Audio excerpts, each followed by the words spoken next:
हे काम बाजीरावाने केलं आणि हे करताना कधीही शिवरायांच्या गादीला एवढासा सुद्धा धक्का लागणार नाही याची काळजी कायम घेतली.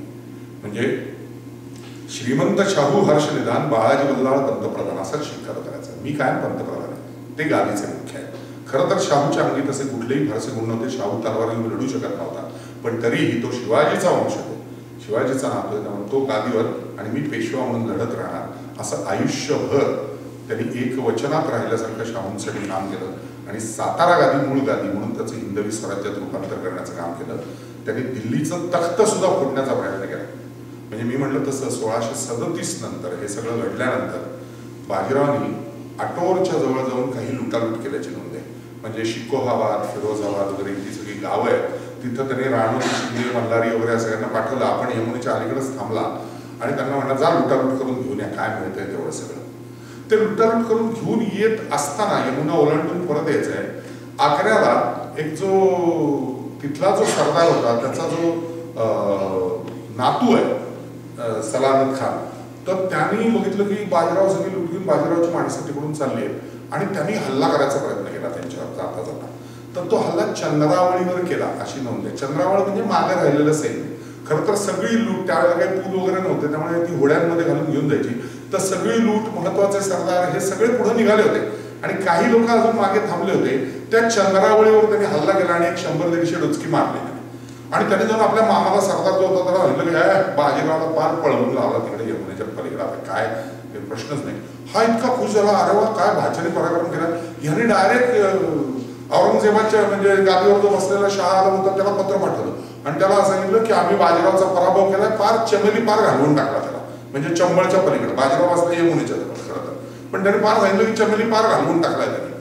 बादशाह पण एवढा खुश. ह्याने पुढचं काय कळलं, गुजरात आणि माळव्याचा जर आम्हाला तुम्ही प्रांत द्याल सगळ्यात चौथ वसुलीसाठी तर बाजीरावला कायमचं आम्ही संपवून टाकतो असं वर मागणी केली.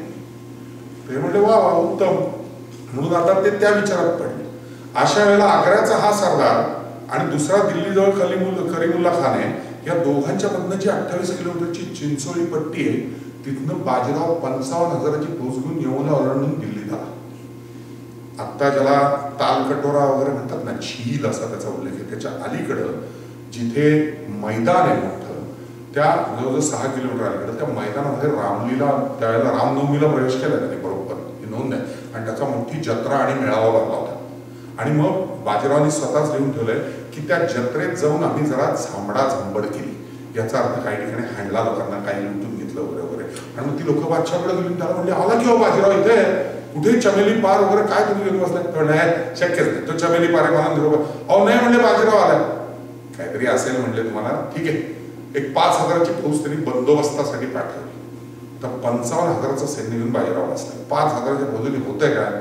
आणि मग पुढची नोंद अशी आहे दिल्लीची की त्यानंतर दिल्लीकडे हात तुटलेले, डोळे पांगळे, प्रचंड जखमी, रक्तबंबाळ अशा अनेक अपंगांची रीग लागली. म्हणजे बाजीरावांनी सगळ्यांना झोडपून काढला आणि परत पाठवला.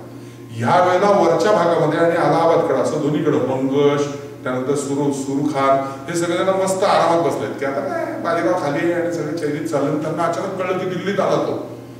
बादशाहनी तर परिस्थिती अशी होती की बादशाहनी पळून जायची तयारी केली की दिल्ली सोडून निघून जायचं, कारण करणार काय बाजीराव तोंडावर येऊन बसलाय आणि ही अवस्था 55,000चं सैन्य येऊन संपलंच सगळं. आता दिल्ली गेली. आणि मग त्या सगळ्या सरदारांनी दोन्ही बाजूनी दिल्ली वाचवण्यासाठी परत यायला सुरुवात केली. बाजीरावच्या हिरांनी बातमी आणली.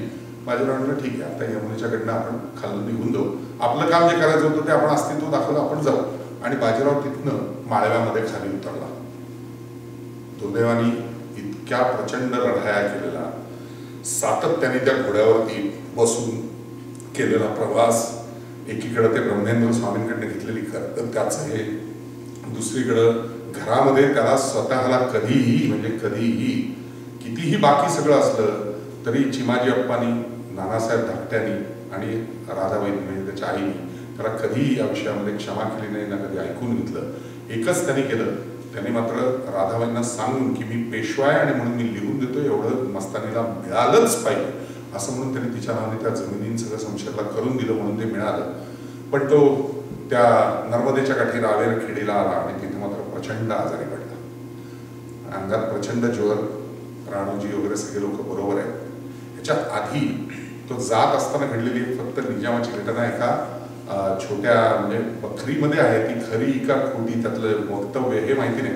भेट झाल्याची नोंद आहे, बाकीचं वक्तव्य हे कदाचित बरेचदा बखरी लिहिताना आपल्याला ज्याच्याविषयी आनंद वाटत असतो किंवा जो आपल्याला मोठा वाटतो त्याच्याविषयी जरा 4 गोष्टी चांगल्याच लिहिल्या जातात, तसं असावं. पण हे जे लातूरच्या जवळचं रुई रामेश्वर आहे, या रुई रामेश्वरला निजामाची गाठ झाल्याची नोंद आहे. निजामाला अचानक त्याच्या वजिरांनी येऊन सांगितलं की अहो बाजीराव फक्त काही लोकांनीशी अचानक इकडे तुम्हाला भेटायला येतोय. निजामाला कळच ना की बाजीराव नीट बघा म्हणला, तर तो म्हणलं नाही अक्षरशः काहीच लोक आहेत, काही युद्ध करायला येतोय असं वाटत नाही.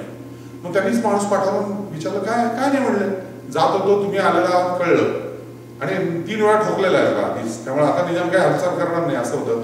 म्हणून म्हणलं काय नाही जाता तर तुम्हाला भेटायला म्हणून आलो. यांनी स्वागत वगैरे केलं दोघांनी शामियानात बसून वगैरे. मग म्हणलं आता रात्री बडाखाना तुमच्यासाठी मी ठेवतो. आणि मग रात्री त्यांनी त्याच्या शामियानात एक बडाखाना ठेवला.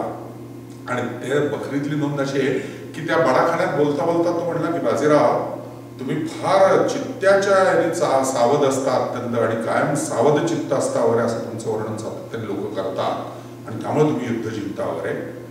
पण आत्ता काय करा, तुम्ही एवढेच मोजकी लोक घेऊन आलायत, हे सगळे आता माझ्याबरोबर जे शामियानात उभे या सगळ्यांना मी सांगितलं की आता बाजीरावाला अटक करा, सगळ्यांच्या संशय जर बाहेर तुझ्या गर्दनीला लागल्या तर बाजीराव काय करा, कुठे तुमचे राणोजी, कुठे तुमचे मल्हारी, असं त्यांनी विचारलं. तर बाजीराव घरातल्या याला फक्त हसला आणि बाजीरावने फक्त नजरेने समोरच्या एकाला खूण केली आणि आपले वेश आणि अंगावरचं सगळं टाकून ते सगळे आले आणि सगळ्यांच्या तलवारी या निजामाच्या गळ्यात लागल्या होत्या. आणि मग निजाम बघायला लागला तर त्यातला एक राणोजी होता, दुसरा मल्हारराव होता, तिसरा रघुजी जाधव होता. आणि मग त्याला कळलं की आपले म्हणून जे समजत होतो ते सगळे बाजीरावाची माणसं आहेत आतमध्ये शामियानात. आणि मग त्यानंतर पुढे तो एक उल्लेख येतो, तो खरा का खोटा माहित नाही, पण त्याने असं लिहून ठेवलेलं आहे की निजाम असं म्हणला की एक बाजी बाकी सब पाजी. आणि मग त्याच्यावरती यांनी उत्तर दिलं एक निजाम बाकी सब. तर हे खरं का खोटं माहित नाही, पण ती त्या बखरीमधली नोंद आहे. हे त्या रुई रामेश्वरला घडलं होतं. त्यामुळे सातत्याने सावध चित्त, पूर्णपणे आपण शत्रूला ओळखून शत्रूचा सगळा काय आहे जामानिमा त्याचा विचार करून त्याला उत्तर कसं देता येईल ह्या तयारीत असा बाजीराव सातत्याने होता असं म्हणावं असं वाटतं. या उल्लेख जे वेगवेगळे त्याच्या म्हणजे मृत्यूचे येतात त्यातला एक फार गंमतशीर उल्लेख मुद्दाम सांगितला पाहिजे. म्हणजे कागदपत्रांमध्ये खूप उल्लेख असे वेगवेगळे आपल्याला सातत्याने सापडत जातात. तर त्यातला एक उल्लेख आहे, एक मिर्झा महम्मद नावाचा एक माणूस होता. या माणसाने जो ग्रंथ लिहिलाय त्याच्यात 1400 नोंदी आहेत मृत्यूच्या. अगदी दलाईल खानापासून अनेक नोंदी आहेत आणि त्या त्यांनी केलेल्या आहेत. म्हणजे छंद असतात ना आपल्याला काही काही. एखादा माणूस उत्तम पेनं साठवतो, एखादा माणूस पोस्टाचे स्टॅम्प आपण लहानपणी शाळेत असताना, कोणी क्रिकेटर्सचे फोटो. तसं या मिर्झा मोहम्मदाचा हा एक छंद होता. म्हणजे मला तर वाटतं रोज सकाळी उठलं की शोधायचं आज कोण लिहिलं आणि मग लिहून ठेवायचं, असा त्याचा एक नोंद असला. पण त्यातलं वैशिष्ट्य असं आहे त्याच्या ग्रंथाचं की त्याच्यात त्यांनी काही लोकांना वेगवेगळी पदव्या दिलेल्या आहेत. म्हणजे त्याच्यात त्यांनी त्या लोकांचं वर्णन मृत्यूच्या दिवशीचं नुसतं केलेलं नाही की आज मृत्यू पावला, तर ह्या माणसाची लायकी काय होती ते त्यांनी लिहिलेलं आहे. आणि मिर्झा मोहम्मद सारख्या मुघलांकडच्या माणसाने की जो काफर समजतो आपल्याला, अशा माणसाने करणं ह्याचं महत्व ते आहे असं मला वाटतं. कारण त्यांनी त्याच्यात एक उल्लेख राजाराम महाराजांना त्यांनी कर्रोपर नमुदा असं म्हटलेलं आहे. कर उपार नमुदा म्हणजे अत्यंत दरारा निर्माण करणारा असं राजाराम महाराजांच्या विषयी लिहिलंय. तसंच त्यांनी बाजीरावाची सुद्धा एक अत्यंत सुंदर उल्लेख त्यांनी बाजीरावाचा या सगळ्यामध्ये केलेला आहे. बाजीरावाच्या बाबतीत त्यांनी असं म्हणलेलं आहे, 4 शब्द वापरलेत फक्त बाजीरावाच्या नोंदीत. साहिबी फुतुहाते उज्जाम म्हणजे प्रचंड विजय संपादन करणारा असा त्याचा अर्थ आहे. साहिबी फुतुहाते उज्जाम 4 शब्दात. काफर समजणाऱ्या माणसाविषयी अशा पद्धतीचा उल्लेख त्यांच्याकडनं होणार यात बाजीरावाचं कर्तृत्व आहे असं म्हणावं वाटतं. त्यामुळे बाजीराव दुर्दैवाने वयाची 40 पूर्ण व्हायच्या आतच त्या रावेर खेडीला नर्मदेच्या काठीवर अंगात ज्वर होता, सगळं होतं, तरी ते मात्र सिनेमात दाखवलं ते बरोबर आहे. तो पाण्यात पोहायचा त्या गार नर्मदेच्या त्याही अवस्थेत तो सातत्याने काहीतरी व्यायाम करत राहिला आणि ते सगळं अंगावर काढलं त्यांनी. फक्त पत्र असं आहे की त्यांनी ते पत्र असं पाठवलं होतं की शमशेरला आणि मस्तानीला तातडीने पाठवा. भयंकर आठवण येत होती तिला, त्या सगळ्या प्रांतात होता तेव्हा. आणि ते पत्र दुर्दैवाने नानासाहेबाच्या त्याच्या मुलाच्या हातात लागलं. कारण चिमाजी अप्पा त्यावेळेला रत्नागिरीच्या जवळ लढाईला गेलेला होता. त्यामुळे नानासाहेबांनी उलट केलं, त्यांनी हे मस्तानीला आणि शमशेरला कळवलंच नाही आणि त्यांनी काशीबाईला आणि आपल्या धाकट्या भावाला या दोघांना तिकडे पाठवलं. त्यामुळे त्याची इच्छा होती मस्तानीला शेवटच्या क्षणी भेटण्याची. आली प्रत्यक्षात तिथे काशीबाई आणि त्याचा धाकटा मुलगा, आणि ते दोघं तिथं पोचले आणि काही काळातच तो गेला. नोंद इतिहासातली अशी आहे की चिमाजी अप्पाने धाकटा भाऊ असल्यामुळे सगळे दिवस त्यांनी केले. ते रत्नागिरीला त्याचे दिवस त्यांनी तिकडे उरकलेत, कारण हा तिकडंच गेला रावेरखेडीला मध्य प्रदेशात. त्यामुळे भोपाळच्या पुढे इंदोर आणि भोपाळच्या मध्ये, त्यामुळे त्यांनी त्याला तिकडं मात्र पूर्णपणे तिकडे सगळे दिवस रत्नागिरीकडे गेले. ते नंतर तो पुण्यामध्ये आला. मस्तानीला हे थोडं उशिरा कळलं. तिला कळलं की आपल्याला बोलवलंय आणि आपल्याऐवजी काशीबाई तिकडे गेली. कसंही करून जायचं असं म्हणून ती तिच्या नजरगतीतून ती सुटली त्या कोथरूडमधनं आणि ती घोड्यावर बसली आणि ती निघाली एकटी त्याला भेटायला. तिने शमशेरला घेतलं नाही बरोबर की आपण लवकर वेगात जाऊया म्हणून. पण पाबळपर्यंत ती त्या नगरवरती मधनं अशी वरती औरंगाबाद वगैरे अशी वरती जायचा विचार होता तिचा. पाबळपर्यंत ती आली आणि तिला उलटा निरोप आला की रावबाजींनी प्राण ठेवले म्हणून. नोंद कुठेही इतिहासात नाही तिने हिरा खाल्ला का विष खाल्लं का काय झालं, पण तळमळून वगैरे ती हिर रांझाबिंजासारखी मिली वगैरे जे काही सिनेमात आहे तसं काही नाहीये.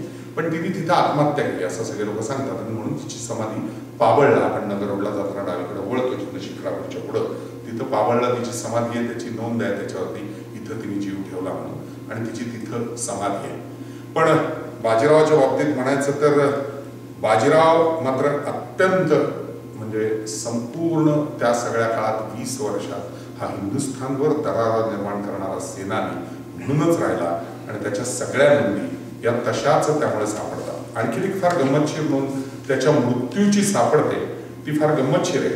त्याचं कारण असं आहे की त्याच्याविषयी वेगवेगळ्या लोकांनी वेगवेगळं लिहून ठेवलंय. जसं नेपोलियन विषयी म्हणलं जातं की Napoleon alone on one side is equal to 50,000 troops of other people असं जे म्हणलं जायचं.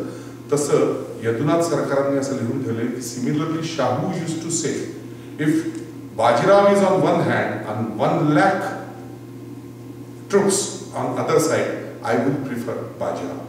म्हणजे ते आपण ऐकलेलं असतं ना महाभारताच्या गोष्टीत की श्रीकृष्ण झोपलेला होता आणि दुर्योधन आणि युधिष्ठिर दोघंही पोचले, आणि दुर्योधन डोक्यापाशी जाऊन बसला आणि हा डोक्यापाशी जाऊन बसला आणि दुर्योधन पायापाशी पोचला, आणि दुर्योधन सांगितलं मी पहिला आलो तर काय. आणि मग कृष्ण म्हणला की बाबा एक तर माझं सगळं 18 क्षणी यादवी सैन्य तुला देतो, नाही तर मी निशस्त्र तुझ्या बाजूला, यातलं तू काय तर निवड. आणि मग दुर्योधनाने सैन्य निवडलं आणि युधिष्ठिराने मात्र कृष्णाला बरोबर घेतला अर्जुनासाठी, आणि पुढं काय घडलं ते. पण शाहू महाराजांना ही कथा कदाचित माहिती असावी, कारण यदुनाथ सरकारांनी असं म्हणलं की 1 लाख सैन्य एका बाजूला आणि बाजीराव एकटा एका बाजूला. तर शाहू महाराज म्हणायचे की मी बाजीरावाला निवडेल, मला 1 लाख सैन्य नाही मिळालं तरी चालेल. He was equivalent to 1 lakh troops असा त्याचा थोडक्यात अर्थ होतो. त्यामुळे बाजीरावाची पुरंदरे दप्तरामध्ये अजून एक फार वेगळी नोंद आहे. किती गंमतशीर पद्धतीने माणसांच्या नोंदी वेगवेगळ्या लिहिल्या जातात. वयाचे 40 वर्ष पूर्ण न होता हा माणूस निघून गेलाय. कदाचित अजून एक 10 वर्ष जरी आयुष्य लाभतं तर 10 वर्ष म्हणण्याचं कारण शाहू महाराज नंतर गेले, आणि मग त्यांच्या जागी दुसरा गादीवरती पुढचे महाराज आले, शिवाजी महाराज ज्यांना म्हणलं जातं ते दुसरे शिवाजी. पण शाहू महाराज गेल्यानंतर जर बाजीराव जिवंत असता तर बाजीरावांनी या शिवाजीला मात्र दिल्लीच्या तख्तावर बसवला असता, कारण या शिवाजीने काही कुठल्याही प्रकारे औरंगजेबाच्या मुलीला वचन दिलेलं नाही. पण दुर्दैव की शाहू महाराज जिवंत असतानाच बाजीराव गेला, त्यामुळे दिल्लीच्या तख्तावर शिवरायांच्या गादीने बसावं ही त्याची इच्छा अपुरी राहिली. पण नोंद आहे की तो तिथपर्यंत पोहोचला, त्याने त्या तख्ताला लाथ मारली आणि तो परत आला की नाही शाहूंनी शब्द दिलाय म्हणून मी इथं बसवत नाही कोणाला, पण हे जातो. आणि नंतर महादजी शिंदेंनी अगदी पुढच्या काळात 1888 पासून 15 वर्ष दिल्ली प्रती जो भगवा ध्वज त्या बादशहाचे डोळे काढले म्हणून त्याच्या माणसाला पकडून आणून नंतर 15 वर्ष हिंदवी स्वराज्याचा ध्वज फडकत राहिला. 1803 ब्रिटिशांनी खाली घेईपर्यंत त्याचं एकमेव कारण बाजीरावांनी आधी उभी केलेली ही पार्श्वभूमी होती दिल्लीपर्यंतची, आणि ज्या पद्धतीने त्यांनी पाऊण हिंदुस्थान हा अक्षरशः कह्यात आणून दिला होता सातारा गादीच्या. त्यामुळे पुरंदर दप्तरात त्याची एक फार वेगळी नोंद फार गंमतशीर सापडते. ते नाना पुरंदरांनी त्या काळात मांडलेली, आणि त्यातनं सगळं ओळखावं लागतं. असं कोड्यात वगैरे लिहिलेला असा मृत्यू आहे त्याचा.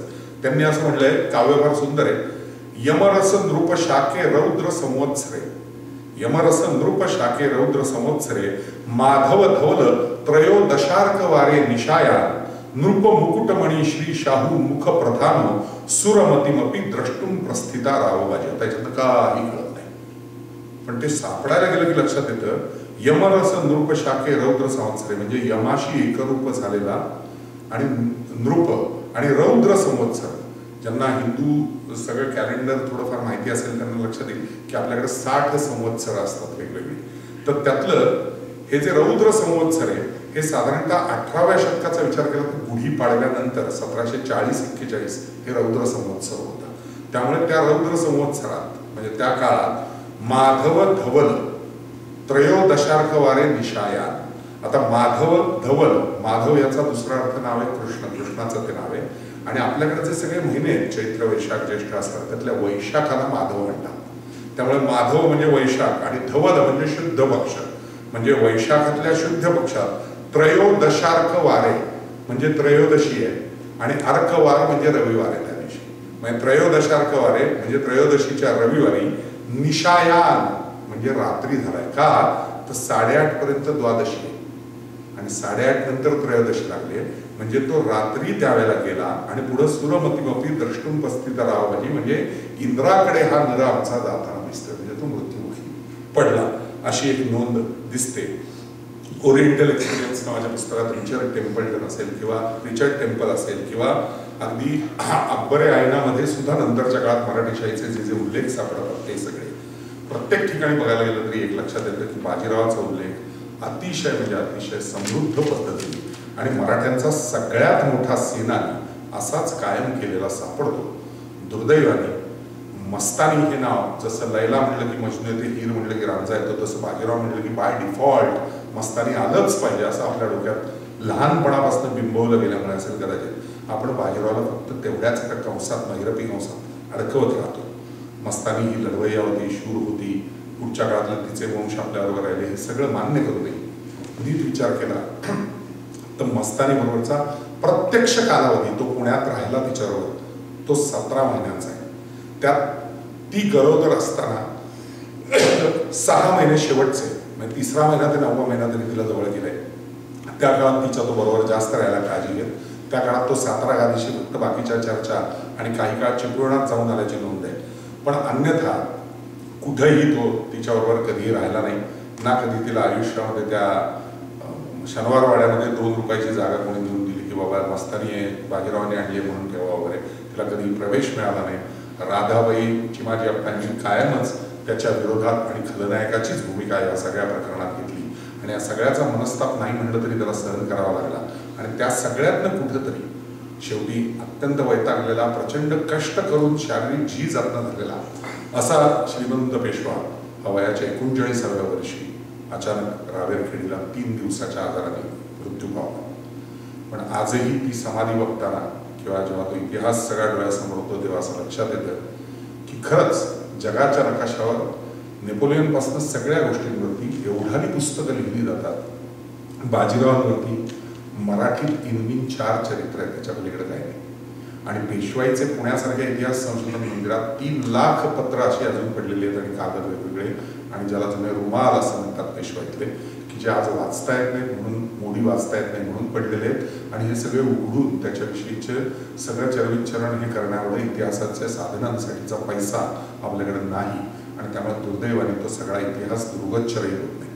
तरी सुद्धा जगभरच्या वेगवेगळ्या युद्धनीतिज्ञांनी अगदी ग्रँड ऑफ रिचर्ड टेम्पल इथपासनं प्रत्येक मॉन्टेगोमेरी सारख्या मोठ्या सेनापतींनी बाजीरावाची नोंद आपल्या इतिहासात घेतली आहे. याचं एकमेव कारण बाजीरावाची युद्धनीती ही जगाच्या नकाशावर पूर्ण वेगळी होती. मग अशी आम्ही बोलताना आम्ही म्हटलं तसं न्यूयॉर्क जवळ जिथनं नॉर्मन शॉचकॉफ किंवा जनरल पॅटर्न सारखी सगळी लोक ही इथनं शिकून बाहेर पडली न्यूयॉर्क जवळ न्यूपॉइंटमधनं, तर तिथे जी 2 युद्ध भारतातली शिकवली जातात ज्याची 2 सँड मॉडेल्स आहेत त्यातलं एक मी मागच्या वेळी बोललो होतो ते प्रतापगडचं आहे आणि दुसरं पालखेडाची लढाई आहे. हे इथंही आजही इथनं जे जनरल शिकून बाहेर पडतात त्यांना शिकवलं जातं. इतकं जगाच्या नकाशावर बाजीरावाचं महत्त्व प्रचंड मोठं होतं आणि ते जगाने मान्य केलं होतं. मला स्वतःला नेहमी असं वाटतं ज्यावेळेला इतिहास असा पुन्हा ध्रुवोच्चार सेल्युलॉइड मीडियातनं किंवा इतर करायचा असतो तेव्हा तो त्या कागदपत्रांशी प्रामाणिक राहून करायचा असतो तर ती व्यक्तिमत्व तुमच्यापर्यंत आहेत तशी पोचतात. दुर्दैव एवढंच झालं की तुम्हाला 2 तास मी आज त्रास देण्याचं कारण तो सिनेमा ठरला की जेव्हा मला स्वतःला असं वाटलं की बाजीरावावरती जो अन्याय झाला आहे त्या सिनेमाच्या निमित्ताने नाच गाणी आणि बाकीचं सगळं फक्त मस्तानीत अडकलेला एक प्रियकर. त्याच्या पलीकडं बाजीराव किती मोठा होता हे लोकांना आपण सांगितलं पाहिजे. कारण आपण आपला इतिहास जिवंत ठेवला नाही आणि पुढच्या पिढ्यांपर्यंत पोहोचवला नाही तर तो इतिहास कधीही जिवंत राहणार नाही. आणि कुठलाही देश हा इतिहासावरच जगतो असंच म्हणलं पाहिजे. कारण इतिहासाच्या पाऊलखुणांवर पाय टाकत जर वर्तमानात पाऊल टाकलं तरच तुमचा भविष्यकाळ असतो. कारण तुमचा भूतकाळ किती चांगला आहे हे पुढच्या पिढ्यांकडे तुम्ही सोपवायचं असतं असं वाटतं. आणि त्यामुळे मग मी जी काही व्याख्यानं या निमित्ताने मला अशी देता येतात ती देण्याचा प्रयत्न करत असतो. त्यात आज हा विषय मी बाजीरावांसमोर मांडला 1895 साली. म्हणजे बाजीरावाच्या मृत्यूनंतर जवळजवळ 100 वर्षांनी 125-150 वर्षांनी बाजीरावाविषयी केशवसुतांनी मात्र एक अत्यंत सुंदर काव्य मराठीत लिहिलं. आणि पुन्हा एकदा त्या काळात त्यांनी असं म्हणलं की हे काव्यातनं बाजीराव पुन्हा एकदा जो इतिहास विस्मरणात चालला इंग्रजांमुळे, कारण त्यावेळेला आपण भारतांतरात होतो 1895ला, तर हा लोकांपुढे पुन्हा केला पाहिजे. त्यामुळे सेतुमाधवराव बगडींनी असं म्हणलं होतं की कालचक्र उद्धारणारा जर कोणी वीर आता या सगळ्या मराठी शाळेतला बघायचा झाला तर ते कालचक्राला पहिली गती देणारा शिवाजी होता आणि ते उद्धारणारा नंतरच्या काळात बाजीराव होता असं त्यांनी म्हटलंय. तर त्यासाठी एक सुंदर काव्य 2 बाजी नावाची कविता त्या काळामध्ये केशवसुतांनी लिहिली आणि लोकांसमोर तो पुन्हा इतिहास देण्याचा प्रयत्न केला. त्यांनी असं म्हटलं होतं की त्या शूराने भगवा झेंडा हिंदुस्थानी नाचविला, त्या शूराने भगवा झेंडा हिंदुस्थानी नाचविला, निज राष्ट्राचे वैभव नेले एकसारखे बढतीला, जिकडे तिकडे समशेरीची कीर्ती आपुल्या गाजविली, खूप शर्तीने कदर आपली गनिमास त्या लागेल, गुणी जनांची पारख करुनी त्या धीराने गौरविले, उत्साहाच्या वाते आपल्या तेज तयांचे चेतविले, प्रताप दीप ज्योती पोषली सृजन स्नेहा वाढविली, गनिम शके कितीक गेली तिच्यामध्ये खाक होऊनी, निज नावाचा गाजी म्हणजे बाजी आणि गाजी म्हणजे तो पराभवी तरी इतरांचे केले म्हणून तो पराक्रम करणारा बाजी, आणि गाजी म्हणजे सर्वार्थाने गाजला सगळीकडं, निज नावाचा गाजी ऐसा अर्थ उरवून तो गेला, तर हळहळली आर्य माऊनी ऐकूनी त्याच्या निधनाला. हे केशवसुतांनी त्याच्यावर केलेलं काव्य अत्यंत ऍप्ट मी म्हणतो. त्याचा सगळा इतिहास आणि त्यांनी काय महत्वाचं केलं ते फक्त 7 ओळीत मांडणारं असं काव्य होतं असं मला वाटतं. पण आजही बाजीराव साहेब हे मराठी शाहीच्या इतिहासातलं एक अत्यंत मोठं सोनेरी पान आहे असं म्हणावं वाटतं. श्रीमंत बाजीरावांनी जो भगवा झेंडा पुढे नेला तो भगवा झेंडा आजही सातत्याने फक्त वारकरी संप्रदायाच्याच खांद्यावर आहे असं नाही तर सर्व मावळ्यांच्याही खांद्यावरती असणं. कारण मरहट्ट या शब्दाचा अर्थ जातीशी निगडीत नाहीये. गाथा सप्तशही जर काढाल तर मरहट्ट प्रांत आणि त्याच्यात राहणारे ते सगळे मराठी आणि मराठा असं त्याचा तो अर्थ आहे. तर त्यामुळे त्या अर्थी सर्व मराठी माणसांसाठी जे जे महाराष्ट्र प्रांतात आहेत त्यांच्यासाठी हा गाजी हा बाजीराव श्रीमंत हा मनामध्ये खूप मोठं स्थान मिळवून आहे. ते स्थान अबाधित राहावं आणि तो इतिहास जिवंत राहावा यासाठी फक्त